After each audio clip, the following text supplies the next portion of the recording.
Welcome back, everyone. Today we've got a case that's going to keep you glued to your screen. The defendant, Jonathan Bazadoni, is facing some very serious charges. Assault on a family member with a prior conviction, making this a third-degree felony. What does that mean? Well, we're talking about a potential sentence of anywhere from 2 to 10 years in prison and fines that could soar up to $10,000. But here's where things get even more dramatic. Prosecutors are waiving the repeat offender enhancement. That's huge. If they didn't, Jonathan could be facing an even harsher punishment. Already the stakes are life-changing. You'll also notice right away how much weight the judge puts on making sure Jonathan understands the indictment, the plea deal, and the rights he's giving up. This is critical in felony cases. Once you plead guilty, there's no turning back unless something was done improperly. And as we'll see, Jonathan's story is filled with contradictions, raw emotion, and even a little humor about the pronunciation of his name before it spirals into much heavier territory. Here's the question for you, the viewer. Is this a man who deserves another chance? Or is this a cycle of behavior that the court can't ignore anymore? Watch closely as Jonathan explains his actions, and as the judge calls him out directly for not learning from the past. Trust me, this one gets intense.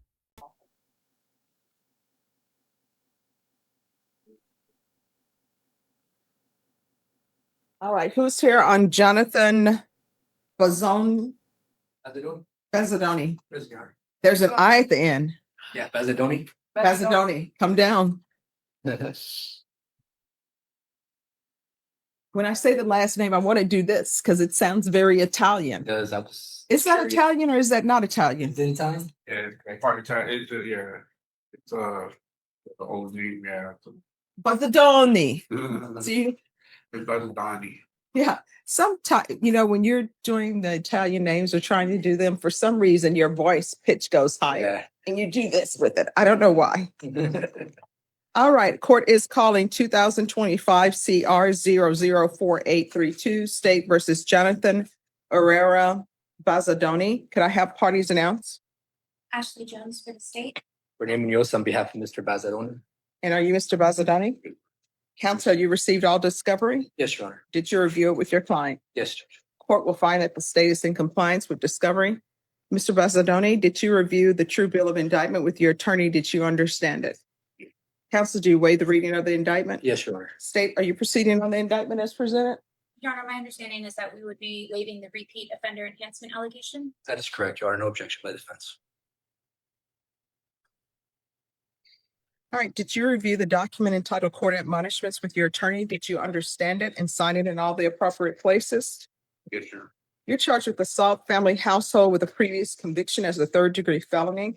Range of punishment is anywhere from 2 to 10 years in prison and up to a $10,000 fine. If you have a plea bargain agreement with the state, the court does not have to follow your plea. If for any reason the court does not follow your plea and gives you more than you bargained for, the fact that you enter a plea will not be used against you and you will be allowed to withdraw your plea. Did you understand?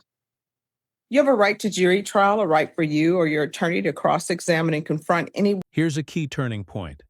The judge explains the charge. Assault family household member with a prior conviction, bumped up to a felony. Normally, that could carry 10 years. But Jonathan agrees to a plea deal, 3 years in prison, a $1,500 fine, and an affirmative finding of family violence. That finding is not just symbolic. It legally strips him of his right to own firearms and can impact custody decisions. Notice, too, how the court emphasizes, if I reject this plea, you can withdraw it. This safeguards fairness, but it also means Jonathan's entire future hinges on the court following through. Witnesses, the state would call in the right to remain silent. By entering this plea, you were giving up those rights. Did you intend to give up those rights and enter into a plea in this case? Counselor, has your client been able to provide you with any defenses? Yes, Your Honor. Do you believe he has a rational as well as a factual understanding of the charges against him? Yes, Judge. Do you believe he's currently competent and was legally sane at the time of the offense? That is correct. Mr. Bazadoni, did anyone threaten you, coerce you, or place you in fear to get you to enter this plea? Anyone promise you anything other than the plea? Are you satisfied with the way you've been represented? Yes, Are you a U.S. citizen? yes, Court will find that defendant has knowingly and voluntarily waived his right to jury trial. Did you review the plea bargain page with your attorney? Did you understand it? yes, Your Honor. According to the plea bargain agreement, punishment is to be assessed at 3 years in the prison. There's a $1,500 fine, no applications. This will run concurrent with 2025 PF 0279719. There's an affirmative finding of family violence, and there's to be no contact with Cheryl Ann Hernandez and Mary Jean Bazadoni. Did you understand that to be the plea? Did you understand with an affirmative finding of family violence, you're not allowed to own or possess any weapons or ammunition? Did you understand with an affirmative finding of family violence, you're not allowed? This part is especially important. The court explicitly tells Jonathan that because of the affirmative finding of family violence, he is barred from owning weapons or ammunition and cannot be designated the primary custodial parent in the future. These are lifelong consequences, not just a 3-year sentence. The system treats family violence very seriously because of the ripple effects: children, safety, and repeat incidents. Here's a thought for you. Do you think these permanent restrictions are fair, or should offenders who serve their time have a path to earn back rights? Drop your thoughts in the comments. To be designated as primary custodial parent. Did you understand that to be the entirety of your plea? Yes, Defense is at the plea? Yes, State is at the plea? Yes, sir. Did you review the waiver of appeal paragraph with your attorney? Did you understand it and sign it in both places? Yes. Did you understand by signing that you're waiving your right to appeal? The only items that can be appealed are written pretrial motions that have been filed, heard, and ruled upon by the court. Did you understand? yes. Counsel, are there been any such motions? No, Your Honor. Then to the offenses charged, how do you plead? No contest. State any evidence. First states exhibit 1 attachments. No objection. All right, and state, have you had contact with the complainant? Your Honor, I believe we've made. All right, thank you. You may be excused. Did you review the waiver and stipulations with your attorney? Did you understand it and sign it in all the appropriate places? Yes. Again, did you understand you have a right to jury trial, a right for you or your attorney to cross-examine and confront any witnesses the state would call and the right to remain silent? Yes, Did you understand that today the state will be presenting evidence in the form of witnesses' statements and police reports? But most importantly, there'll be no live testimony. Did you understand? yes, Court will find that defendant has knowingly and voluntarily waived and consented to stipulation of testimony and stipulations. Court will accept into evidence states exhibits 1 and attachments and review the same.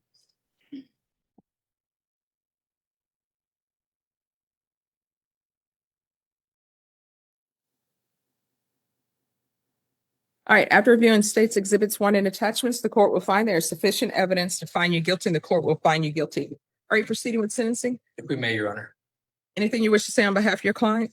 we ask that you follow the negotiated plea agreements. My client is willing to take responsibility for his actions, learn from them, grow from them, and with the intent of this never ever happening again, Your Honor. So he knows he messed up. He's willing to take accountability, responsibility for it, and we ask that the court follow the plea bargain, Judge.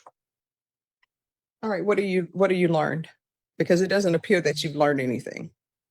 well, the thing is that, I can't be doing this for sure, and that, I'm Doing what?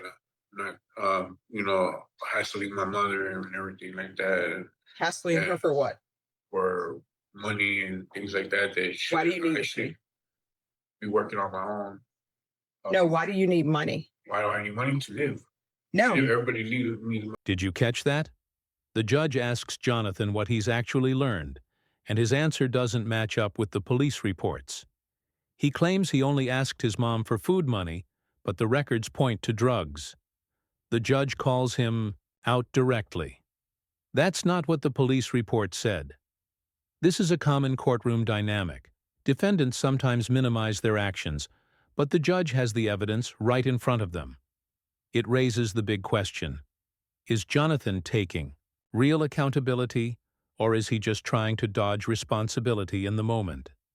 live. That's not what the police report said. I really needed money to get myself something to eat. And, I wanted. That's not what the police report said. Yes, I know. I know what it said, but my mom always refers me to being a drug user and whatnot. So she blames every ounce of me asking for money in this How old are you? manner. I'm 43 years old at the moment. Why you continue to ask money from your mom?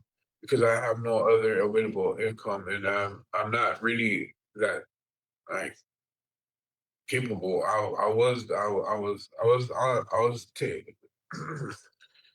I was diagnosed with bipolar, schizoaffective, manic depressive thing going on with me, and I've been on SSI since I was 13.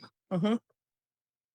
And basically I got these charges, and I did the same thing, and took my punishment and did the whole 5 years and whatnot. And But see, here's the problem. The problem is I couldn't take it 3 years without having my SSI. But the problem is you Let's continue see. to do this. That's the problem. And I'm trying to figure out, how are you going to change your life? Because it doesn't appear that you're ready. And yeah, I'm going to follow your agreement, give you the 3 years. But when you get out in 3 years, it appears that you're going to be right back. And then you're going to be habitual, and your minimum is going to be 25 years. Your Honor, and I spoke with my client just exactly what the court is talking to him about, the criminal history that he's accruing. This is where the heart of the problem comes out. Jonathan admits he's been on SSI since he was 13 due to serious mental health issues, bipolar disorder and schizoaffective disorder. He also has a history of drug use and prior convictions. The judge lays it out bluntly. If this pattern continues, he's looking at habitual offender status, which carries a minimum of 25 years. Think about that. 3 years now, but if he slips again, it could be decades. This is the moment that shows how the justice system balances punishment with the hope of rehabilitation. Do you think 3 years is enough of a wake-up call here? Well as the nature of the charges. If he ever comes into contact with law enforcement again, I know that they're going to have concerns of their own. So I have advised him, and I know he's going to take the time to think about it at TDC, that he can't raise his hand in anger to anybody, because that's going to get the attention of law enforcement, and it's going to be arrested and subject to the same kind of scenario that we're in. The definition of insanity, sort of a thing. Definition of insanity, doing the same thing, expecting different results. So I talk with my clients about future scenarios and situations that he incurs, to either walk away, found different avenues for his stressors, so he doesn't remain in this kind of cycle of institutionalization. So I know he's had a lot of time to think about it. He's been in custody, hasn't had the opportunity, ability to bond out. But I know that he knows now that if he ever raises his hand in anger against anybody in a violent way, that he's going to be seeing a lot more of the inside of a jail cell and a prison cell, which he definitely wants to avoid. So we definitely had that conversation, Your Honor. All right. So here's the thing. At some point, you're an adult, and your mother doesn't have to give you any money. Nobody has to give you any money if they don't want to. You are not someone's dependent for the rest of your life, at least not in this situation. I know there are other cases where people may be someone's dependent, but is your mom able to claim you on her taxes? Mm. So yeah, so there's no need for her to constantly give money to a person of your age. No, God, please. You've got to figure it out. You understand? Yes, All right. I realize that I'm trying to accent that in my mind for when I'm clear and able to be out, on my own, or when I'm going to be on my own.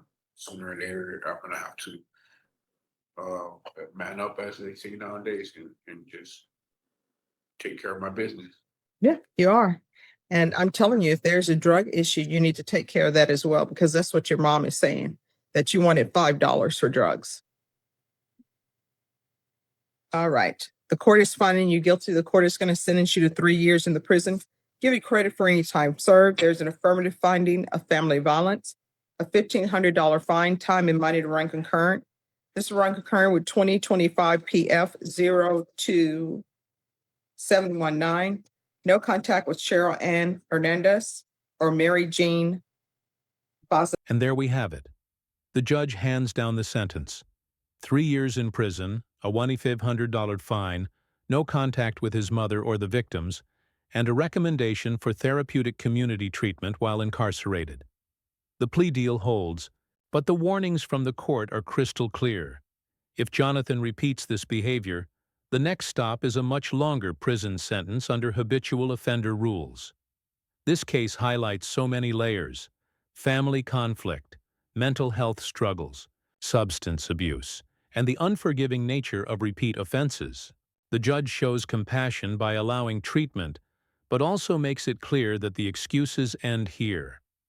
Now I want to hear from you. Was justice served in this case, or did Jonathan get off lightly? Should the system focus more on rehabilitation for people with mental health issues, or is punishment the only way to stop the cycle? If you found this case as shocking as we did, make sure to hit that like button, share your thoughts in the comments, and don't forget to subscribe for more jaw-dropping courtroom breakdowns.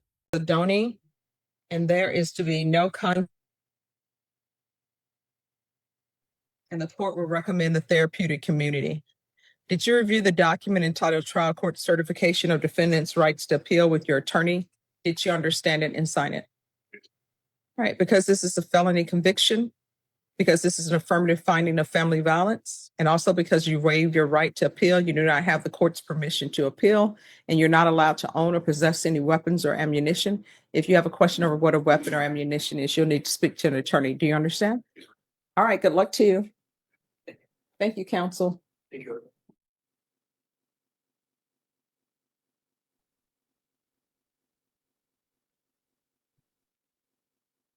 Who's here on Able for Vala?